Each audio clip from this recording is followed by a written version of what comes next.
आज की कहानी अली बाबा और 40 चोरों की कहानी है। कहानी सुनने से पहले लाइक कीजिएगा, सब्सक्राइब कीजिएगा, दोस्तों के साथ ज़्यादा से ज़्यादा शेयर कीजिएगा।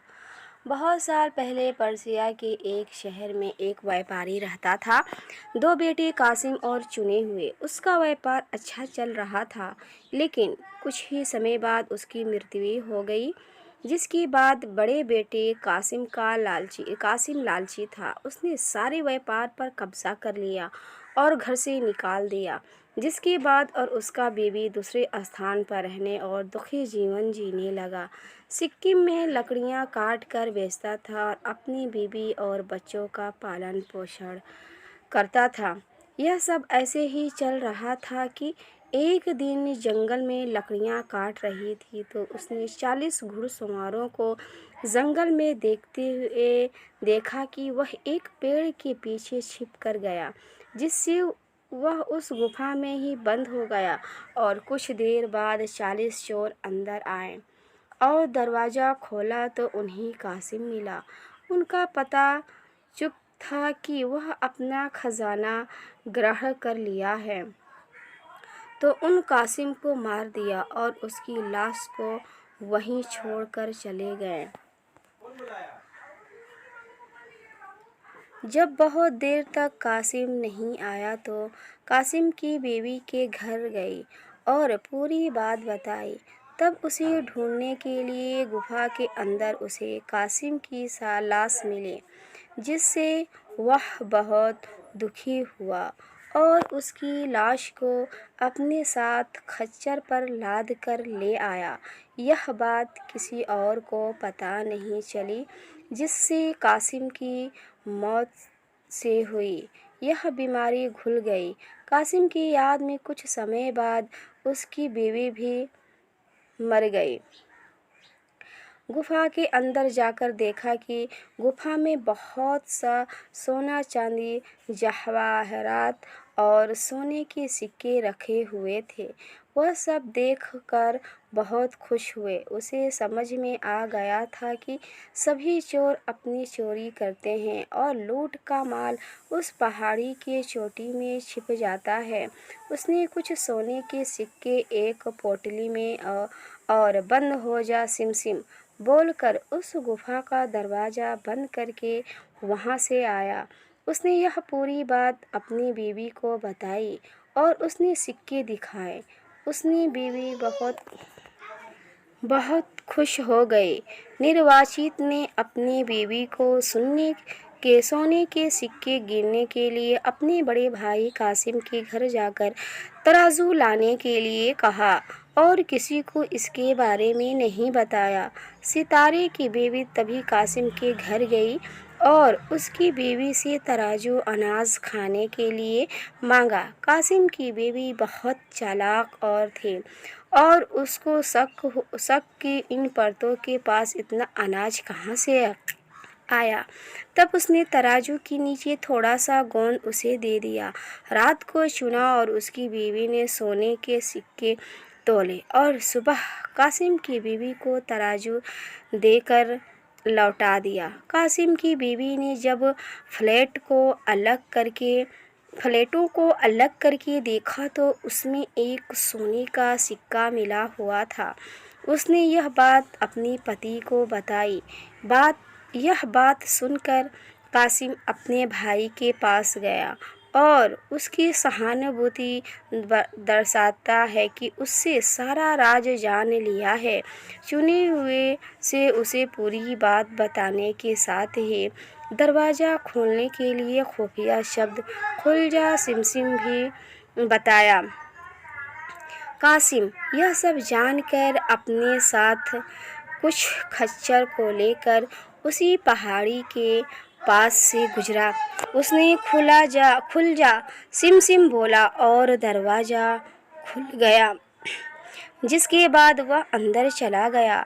उसने अंदर जाकर बहुत सारा खजाना देखा और उसने बहुत सारा खजाना भर लिए, लेकिन जैसे ही वह उस गुफा से सुबह के लिए वह खुफिया शब्द बोलने लगा तो यह शब्द भूल गया। जिससे वह उस गुफा में ही बंद हो गया। और कुछ देर बाद 40 चोर अंदर आए और दरवाज़ा खोला तो उन्हें कासिम मिला। उनका पता चुक चुका था कि वह अपना खजाना ग्रहण कर लिया है, तो उन्होंने कासिम को मार दिया और उसकी लाश को वहीं छोड़कर चले गए। जब बहुत देर तक कासिम नहीं आया तो कासिम की बीवी के घर गई और पूरी बात बताई। तब उसे ढूंढने के लिए गुफा के अंदर उसे कासिम की लाश मिली, जिससे वह बहुत दुखी हुआ और उसकी लाश को अपने साथ खच्चर पर लाद कर ले आया। यह बात किसी और को पता नहीं चली, जिससे कासिम की मौत हुई। यह बीमारी घुल गई कासिम की याद में। कुछ समय बाद उसकी बीवी मर गई। जब 40 चोर गुफा में वापस आए तो कासिम की लाश को वहां पर न देखकर समझ गए कि इस बच्चे के बारे में किसी और को भी पता चुका है। उनके सरदार ने शहर में पता लगाने के लिए कहा कि जिसकी मौत हुई है वह घर का पता लगा रहा है। जिसके बाद एक चोर ने शहर जाकर देखा तो उसका अपना घर के बारे में पता चला। उस घर से वह दरवाजे पर एक क्रॉस का निशान बना दिया। उस सुबह उस पर घर की पहचान करके उस घर के सभी सदस्यों को मारा जा सकता है। जब दृश्य की बीवी ने अपने दरवाजे पर क्रॉस के निशान देखे तो उसने कुछ समझ लिया और अपने आसपास के सभी घरों में वही निशान बना दिए। जिसके बाद सुबह जब सरदार बाकी चोरों के साथ आया तो बहुत से घर में वह निशान बनाकर देख लिया गया और चला गया। बाद में वो फिर आया और अब की बार वह घर की सही से पहचान करके गया। उसने रात को एक तेल का कारोबार किया और उसने 40 लोगों में अपने सभी चोरों को छिपा दिया और एक पीपे में दिखाने के लिए तेल डाल दिया। वह इन सब पीपों को खच्चर पर लाद कर दर्शनिया के घर चला गया। उसने खुद को तेल के कारोबारियों को बताया कि रात में भव्यता की जगह और तेल से भरा हुआ एक पीपा भी दिखाया गया। ग्लोब ने उस तेल के व्यवसायी जानकर उसकी रात में कारकों की बात मान ली और उसे खाना भी खिलाया। लेकिन वशिष्ठ की बीवी को शक हुआ तो उसने अपने पीपों को चेक किया और उसे थोड़ा सा ठिकाना दिया तो उन सभी में से चोरों की आवाज़ आई। तब दृश्य की बीवी ने तेल का भरा हुआ पीपे में से तेल लिया और उसे अच्छे से गर्म करके उन सभी 10 पीपों में डाल दिया, जिससे उन सभी चोरों की मौत हो गई। जब उनकी सरदार ने रात में अपने चोरों को सड़क की आवाज़ दी तो कोई आवाज़ नहीं आई, जिससे उसने पीपा खोलकर देखा तो सब चोर मरे हुए थे। यह देखकर वह बहुत डर गया कि उसे भी न मार डाला। ऐसा डर के मार वह वहाँ से भाग गया और बहुत दूर चला गया।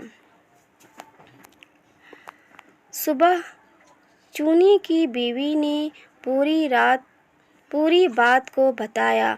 अब उस 40 चोर के सब खजाने का मालिक केवल चूना ही था और जिससे वह बहुत अमीर हो गया था और खुश होकर अपने बीन और बच्चों के साथ रहने लगा था। इस कहानी से हमें यह सीख मिलती है कि हमें कभी भी लालच नहीं करना चाहिए। जिस तरह कासिम एक लालची व्यक्ति था जिसने अपने भाई से व्यापार लिया और खजाने के बारे में जाने के बारे में अकेले ही अकेले था, सारा खजाना ले गया। उम्मीद करती हूँ कि ये वीडियो आपको ज़रूर पसंद आया होगा।